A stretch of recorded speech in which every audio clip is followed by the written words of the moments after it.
चिड़िया के अंडे आने वाले थे। वो बहुत खुश थी क्योंकि वो पहली बार माँ बनने जा रही थी। फिर वो 3 अंडे दे देती है। वो अपने अंडों को देख बहुत हैरान थी। हैरान इसलिए थी कि उसके अंडों में से एक अंडा दूसरे अंडों से बिल्कुल मुख्तलिफ था। वो तो सुनहरी रंग का अंडा था। ये मेरे एक अंडे का रंग ऐसा क्यों है? भगवान करे मेरा ये बच्चा ठीक हो, कहीं ये मेरा अंडा खराब ना हो। चिड़िया अपने सुनहरी अंडे को लेकर बहुत परेशान थी। फिर एक दिन जंगल का मौसम अचानक से बदल जाता है। जंगल में गहरे बादल आ जाते हैं और साथ में तेज हवा चलना शुरू हो जाती है। फिर अचानक एक तेज हवा का झोंका आता है और चिड़िया के घोंसले को उड़ाकर नीचे फेंक देता है। चिड़िया के 2 अंडे तो टूट जाते हैं, लेकिन सुनहरी अंडा बच जाता है। ये मेरे अंडे क्यों टूट गए? अभी तो मैंने अपने बच्चों के सपने देखना शुरू किए थे और अभी मेरे सारे सपने टूट गए। जिस अंडे के लिए मैं सबसे ज्यादा चिंतित थी कि पता नहीं ये ठीक निकलेगा भी कि नहीं, सिर्फ वही बचा है। लेकिन अब मुझे अपने इस अंडे की रक्षा करना होगी। अगर ऊपर वाले की इच्छा हुई तो मेरे इस अंडे से बच्चा जरूर निकलेगा। और फिर चिड़िया अपना सुनहरी अंडा उठाकर ले जाती है। फिर कुछ दिनों बाद चिड़िया का सुनहरी अंडा फूटता है और उसमें से एक छोटा सा प्यारा सा सुनहरी रंग का चिड़ा निकलता है, जो देखने में बहुत ही सुंदर था। ये मेरा बच्चा तो बहुत सुंदर है। कितना प्यारा सुनहरी रंग है मेरे बच्चे का। मैं तो ऐसे ही डरी हुई थी। काश आज मेरे दूसरे अंडे भी होते तो उनमें से भी प्यारे प्यारे बच्चे निकलते। मेरे घोंसले में कितनी रौनक लग जाती। लेकिन अब मैं अपने इस बच्चे का बहुत ख्याल रखूंगी। मेरे जीने का सहारा मेरा यही बच्चा है। ऐसे ही दिन गुजरते गए। चिड़िया का बच्चा अब बड़ा हो गया था, लेकिन चिड़िया ने अभी तक उसे घोंसले से बाहर नहीं निकलने दिया था। वो खुद ही अपने बच्चे के लिए तरह तरह के स्वादिष्ट भोजन लाती और उससे ऐसे बर्ताव करती जैसे वो आज ही अंडे से निकला हो। एक दिन चिड़िया की सेहत थोड़ा खराब थी। उसमें हिम्मत नहीं हो पा रही थी कि वो भोजन की खोज में निकले, लेकिन वो अपने बच्चे को भूखा भी तो नहीं देख सकती थी। वो कोशिश करती है, लेकिन हर बार नाकाम होकर वापस घोंसले में ही बैठ जाती है। मम्मा, मुझे आपकी तबीयत कुछ ठीक नहीं लग रही है। क्या हुआ है आपको? हाँ मेरे बच्चे, कुछ ज्यादा नहीं, बस थोड़े थोड़े चक्कर आ रहे हैं। माँ, आज मैं भोजन की खोज करके लाऊं? लेकिन बेटा, तू कैसे जाएगा? तू तो कभी भी घोंसले से बाहर नहीं गया और ना ही तुम कभी ज्यादा उड़े हो, और तुम्हें तो भोजन की खोज करना भी नहीं आता है। फिर तुम कैसे जा सकते हो? माँ प्लीज, अब आप मुझे ना रोकना। अब तो मुझे खुद से शर्म आती है जब मैं इतना जवान होकर घोंसले में बैठा रहता हूँ और आप इस उम्र में भोजन की खोज में जाती हैं। माँ, मैं सारी जिंदगी इस घोंसले में बैठकर नहीं गुजार सकता, और अगर मैं घोंसले से निकलूंगा नहीं तो सीखूंगा कैसे? हाँ बेटा, मैंने तो कभी ये सोचा ही नहीं तुम घोंसले में थोड़ा सारी जिंदगी बैठ सकते हो। तुमने तो एक उम्र गुजारनी है। बाहर की दुनिया में बहुत सी मुश्किलात का सामना करना है।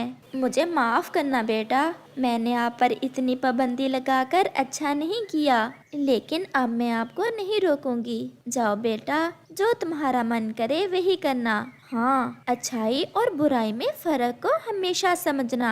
जाओ बेटा, भगवान तुम्हारी रक्षा करे। फिर चिड़िया का सुनहरी बेटा एक ऊंची उड़ान लेता है और भोजन की खोज में चला जाता है। आज वो पहली बार घोंसले से बाहर भोजन की खोज में निकला था। खुली फजा में उड़ने का उसे तो बहुत मजा आ रहा था। वो उड़ता रहा, यहाँ वहाँ देखता रहा। फिर उसे एक जगह दाना दिखाई देता है। वो जमीन पर उतरता है, दाना लेता है और वापस घर आ जाता है। माँ, जो अपने बच्चे के लिए बहुत चिंतित हो रही थी, अपने बेटे की कामयाबी पर बहुत खुश हो जाती है। देखा माँ, आपका बेटा कितना बहादुर है, आज पहले ही दिन दाना ढूंढ लाया। हाँ बेटा, मेरा बेटा तो सच में बहुत बहादुर है। बेटा, आज मुझे भी सीख मिल गई कि माँ बाप का प्यार अपने बच्चों को आगे बढ़ाने के लिए होना चाहिए, ना कि उन्हें काहिल बनाने के लिए। फिर वो दोनों माँ बेटा खुशी खुशी अपना जीवन बिताते हैं। मिंटू चिड़ा बड़ा भाई था। वो अपने छोटे भाई बबलू चिड़े से कहता है, मैंने तुमसे कितनी बार कहा है कि पिताजी मरने से पहले ये जमीन मेरे नाम लगवा गए थे, फिर तुम बार बार क्यों मुझे तंग करने आ जाते हो? ऐसा कैसे हो सकता है? मैं आपका भाई हूँ और पिताजी की जायदाद पर मेरा भी बराबर का अधिकार है। मेरे घर में खाने को कुछ नहीं है, आप मेरा हिस्सा मुझे दें, नहीं तो मैं क्या, नहीं तो तुम क्या कर लोगे? जो करना है कर लो। उस पर छोटा भाई रोने लग जाता है। मैंने तो सुना था कि बड़े भाई पिता जैसे होते हैं, परंतु आप ऐसा भी कर सकते हो, ये मैंने कभी नहीं सोचा था। मैं कब से तुम्हारी बातें सुन रही हूँ। जाओ, भाग जाओ यहाँ से। ऐसा ना हो कि हम मार मार कर तुम्हें इस घर से निकाल दें। फिर छोटा भाई रोता हुआ वहाँ से चला जाता है। वो थोड़ी दूर घने जंगल में एक जगह जाकर बैठ जाता है। अब मैं अपनी पत्नी से जाकर क्या कहूँगा कि मेरे भाई ने तो मुझे अपने घर से धक्के देकर निकाल दिया है। माँ जी, आप तो देख ही रही हैं, पिताजी आप भी देख लें कैसे बड़े भाई ने सारी जमीन पर कब्जा कर लिया और मुझे कुछ भी नहीं दिया। ऐसी रोने से काम नहीं चलता, बहादुर बनो।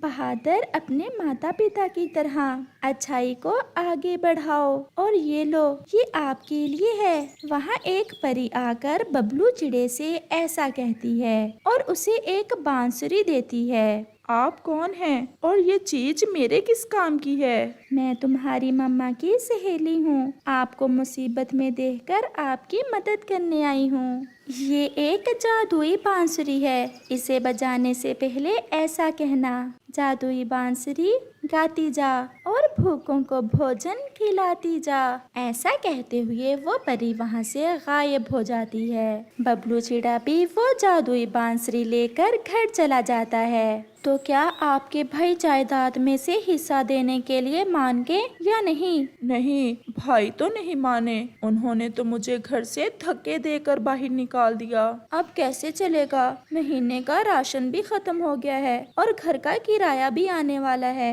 मैंने तो 2 दिन से भोजन भी नहीं खाया। फिर उसका पति अपनी पत्नी को उस जादुई बांसुरी के बारे में बताता है। वो परी मेरी मम्मा की सहेली थी, मुझे दुखी देखकर मेरे पास आई और मुझे ये बांसुरी देकर गायब हो गई। पति जी, अब मुझे तो भूख बहुत ज्यादा लगी हुई है। मुझे इस जादुई बांसुरी से भोजन तो लेकर दें। फिर बबलू चिड़ा बांसुरी से ऐसा कहता है, जादुई बांसुरी गाती जा और भूखों को भोजन खिलाती जा।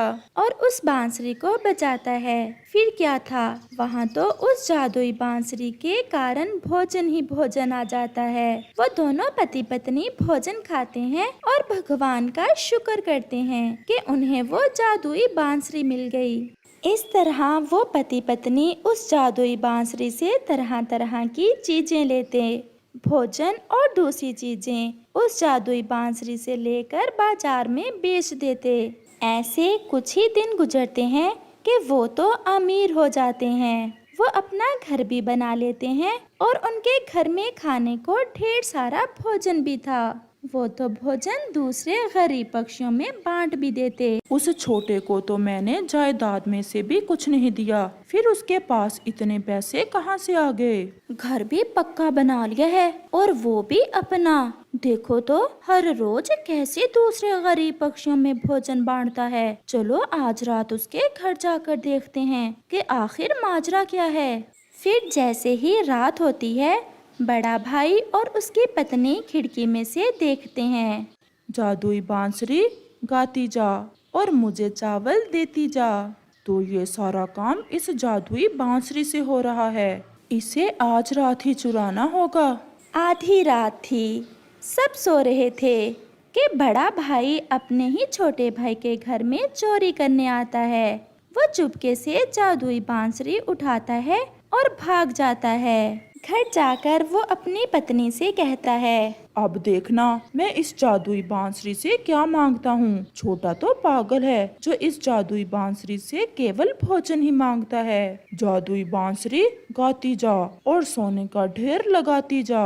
वो जादुई बांसुरी तो ऐसे लालची पक्षियों के लिए नहीं थी। फिर क्या था कि वो जादुई बांसुरी सोना देने की बजाय उसकी पिटाई शुरू कर देती है। वो जादुई बांसुरी सारी रात उसकी पिटाई करती है। उसकी पत्नी तो डर के मारे एक कोने में छुप जाती है। दूसरे रोज छोटा भाई आकर अपने बड़े भाई की जान बचाता है। रुक जा ए जादुई बांसुरी, अब बड़े भाई को बहुत सजा मिल चुकी है। भाई याद करो वो दिन जब हम इकट्ठे खेलते थे और माँ के साथ सोते थे, और आज इस धन दौलत और जायदाद ने कैसे हमें दूर कर दिया। उस दिन के बाद बड़ा भाई भी अपने छोटे भाई से प्यार करने लगता है और वो सब खुशी खुशी रहते हैं। टूनी का पति उसी समय मर गया था जब टूनी की बेटी अभी अंडे में ही थी। टूनी को कुछ समझ नहीं आ रहा था कि वो अपनी बेटी का पालन पोषण कैसे करे।